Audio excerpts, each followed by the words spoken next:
그리고 문제의 나방파리, 그 욕실입니다. 여긴 철거하다 욕조와 조적 사이에서 나방파리 수백 마리가 날아올라 작업자분들이 기겁하면서 뛰쳐나왔었는데 어쨌든 해결했습니다. 안녕하세요, 유디입니다. 오늘 여긴 어디?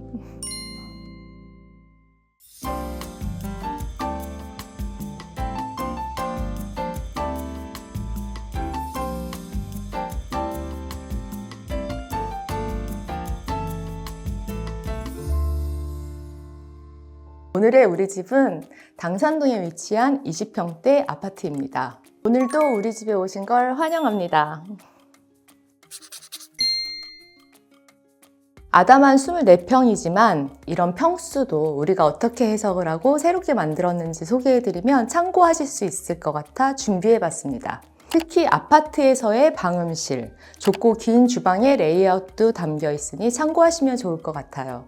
여기는 90년대 지어진 구옥 아파트로 전에 잘못 고쳐서 나방파리의 출몰이 엄청 났었는데요. 이런 고충이 있던 집이 어떻게 새롭게 바뀌었는지 함께 보러 가실까요? 우선 첫 번째는 사시는 중 너무 많이 출몰하던 나방파리가 리모델링 후에는 부디 없어졌으면 좋겠다. 두 번째는 무지개의 다리를 건넌 반려견 삐삐 화분의 자리로 햇살 좋고 많이 볼 수 있는 곳으로 선정해줬으면 좋겠다. 그리고 나머지는 리유 디자인의 힘을 보여주세요. 그 결과 미니멀하고 화이티한 이미지만 떠올리시다가 카키와 베이지, 본인에게는 나름 과감한 컬러톤의 집이 되었다며 정적인 성격이지만 취미생활은 동적인 운동을 좋아하시는 두 분이라 유기적인 동적 동선과 부담스럽지 않은 뮤티한 컬러들로 구성했습니다. 이 컬러는 카키, 베이스톤은 베이지, 그리고 작품들도 제안해드려 예술적인 무드도 넣었어요. 그럼 이제 각 공간을 보면서 설명해 드릴게요.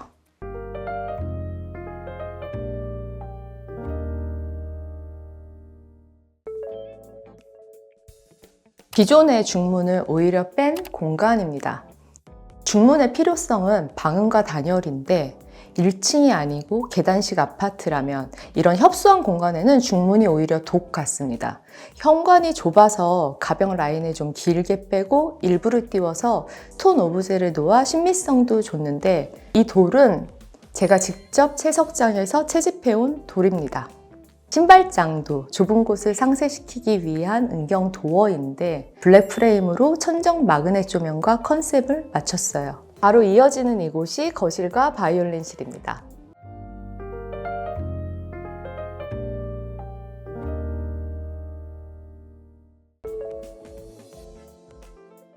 현관에서 거실 주방까지 마그넷 매입 조명을 동선을 따라 유기적으로 넣었습니다. 가변형 방을 철거하고 거실로 전부 사용된 곳이었는데 중간에 이 내력벽 때문에 엄청 고민한 레이아웃이에요. 두 분만 사는 곳이라 침실, 드레스룸, 바이올린실만 필요했는데요.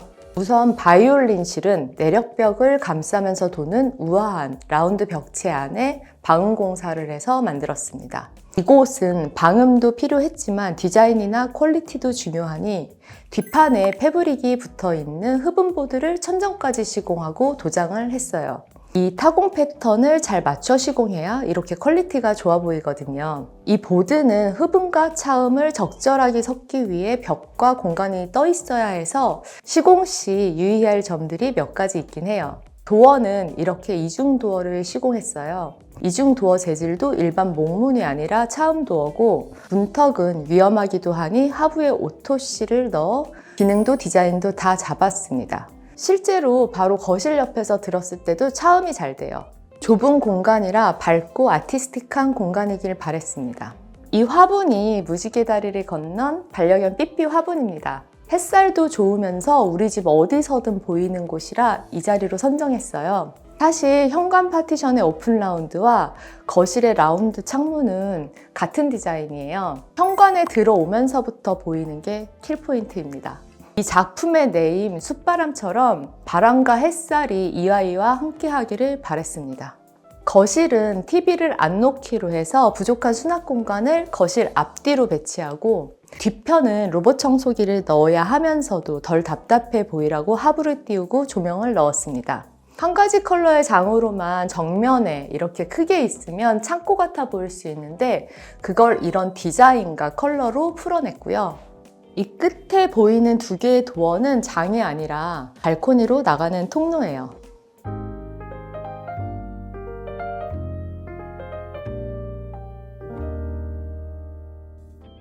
좁고 긴 주방이라 설계할 때 1cm가 어찌나 소중한지. 특히 확장할 때 주방 발코니에 보 철거가 안 돼서 이렇게 라운드로 전체 컨셉에 맞췄습니다. 공간 구성상 앞쪽에 키 큰 장을 배치할 수밖에 없었지만 덜 좁아 보이고 동선도 좋아지는 라운드를 양쪽으로 넣었습니다. 일반적인 구조에서는 라운드 테이블이 동선을 방해하는 경우가 많은데 우리 집은 이런 라운드 쉐입이 적합해서 세라믹과 금속으로 제작을 했어요. 사실 더 뒤쪽에는 보일러실이 있는데 제가 폴딩 도어로 가려줬어요. 이렇게 가구와 한 몸처럼 넣으면 앞으로 더 튀어나왔음에도 오히려 집이 더 넓어 보이는 효과가 있는 이걸 전 레이아웃의 매직이라고 부릅니다. 욕실 도어는 현관에서 마주보는 곳이라 이곳만 스텝 도어를 넣었어요. 네, 양옆의 도어들은 이대로가 예뻐서 도어 높이와 넓이만 맞췄습니다. 우리 집들은 사용량과 공간의 특성에 맞춰 모든 디자인들이 다 다릅니다. 그리고 문제의 나방파리, 그 욕실입니다. 여긴 철거하다 욕조와 조적 사이에서 나방파리 수백 마리가 날아올라 작업자분들이 기겁하면서 뛰쳐나왔었는데 전에 공사했던 업체에서 욕조 하수 연결을 잘못해 욕조 밑은 물이 흥건, 나방파리는 그 관을 통해 이곳에 서식, 뭐 그런 이유였더라고요. 어쨌든 해결했습니다. 욕실은 구조 변경을 해서 세면대를 샤워 공간에 넣었는데 물이 많이 튀는 곳이라 관리가 편한 조적 세면대로 만들었습니다. 샤워 공간도 넓어지면서 동선도 더 편해졌어요. 휴지거리는 예쁜 매립 휴지거리가 없어서 이번에 만들어 봤는데 너무나 뿌듯하네요. 세탁실을 앞발코니로 옮기면서 욕실에서 나가는 상하수관 때문에 벽을 10cm 정도 끌어낸 김에 침대 아트월을 만들었습니다. 벽에 이렇게 각도 조절이 가능한 조명도 넣어서 독서 등의 역할도 부여했어요. 이럴 때 무조건 헤드 쪽에 침실 전체 조명 제어 스위치를 넣어요. 자기 전 일어나기 귀찮으니까요. 옷장은 무조건 도어가 있었으면 좋겠다 라는 의견을 반영해서 만들 때 들어오자마자 이런 옆부분이 보이면 무조건 답답해 보이거든요. 그 답답함을 없애려고 만든 거울 붙박이장. 좁은 공간인데도 이렇게 탐지가 안 되는 일명 스텔스 옷장입니다.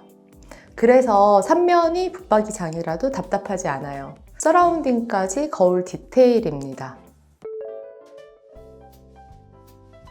우리 작년 가을에 처음 봤는데 그때 당시에 저희 리우 디자인을 선택해 주신 이유가 있으실까요? 블로그에 올리신 포트폴리오들을 쭉 봤는데 제가 원하는 분위기를 충분히 구현해 주실 수 있을 것 같았고 그래서 그 일에 대한 자부심이 상당하시다는 느낌을 많이 받았어요. 후에 전화로 상담 받았을 때 또 처음 미팅할 때 그런 부분들을 더 확실하게 느끼게 되니까 믿음이 가서 당일 바로 계약했어요. 입주하신 지 벌써 3개월이 지났는데 삶의 질이 얼마나 좀 달라지신 건지 좀 듣고 싶어요. 생활이 너무 편해졌어요. 동선도 개선이 되고 구조들을 바꾸다 보니까 할 일들을 미루지 않고 바로바로 하게 되고 또 오히려 할 일이 더 줄어든 느낌이에요. 그리고 일단 집 디자인이 너무 마음에 들기 때문에 되게 좋은 집에서 누리고 산다는 그런 느낌이 들어요. 전보다 확실히 나아진 거 맞죠? 당연하죠. 200% 나아졌습니다. 네, 감사합니다. 집을 고친 후 좀 제일 좋았던 점도 좀 한번 듣고 싶어요. 저희 아파트가 20년이 넘은 오래된 아파트인데 그 오래된 아파트가 갖고 있는 모든 문제점들, 불편했던 점을 다 개선해 주시고 또 업그레이드까지 해주셔서 그 부분이 되게 좋았고요. 제가 바이올린 연습실이 꼭 필요했는데 보기 싫었던 내력벽 뒤에 예쁘게 만들어주셔서 맞아요. 그 기둥 때문에 계속 네, 우리 다 얹혀놨잖아요. 이게 너무- 때문에. 너무 거슬렸죠. 그 부분을 네. 멋지게 표현해 주신 것 같아서 아, 네. 네, 그 부분도 제일 마음에 들어요. 작은 평수지만 공간마다 놓친 곳 없이 알차고 예쁘고 유니크하게 만들었습니다. 특히 기존 사시던 곳에 짐을 빼고 새롭게 단장을 하는 공간이라 부담감과 함께 더 책임감이 느껴졌던 곳입니다. 공간을 디자인한다는 일이 1차원적인 문제가 아니라 여러 가지 의미로 막중한 책임감이 느껴졌던 이번 우리 집이었습니다. 그럼 다음 우리 집도 기대해 주시고 더 좋은 영상으로 찾아뵙겠습니다. 안녕!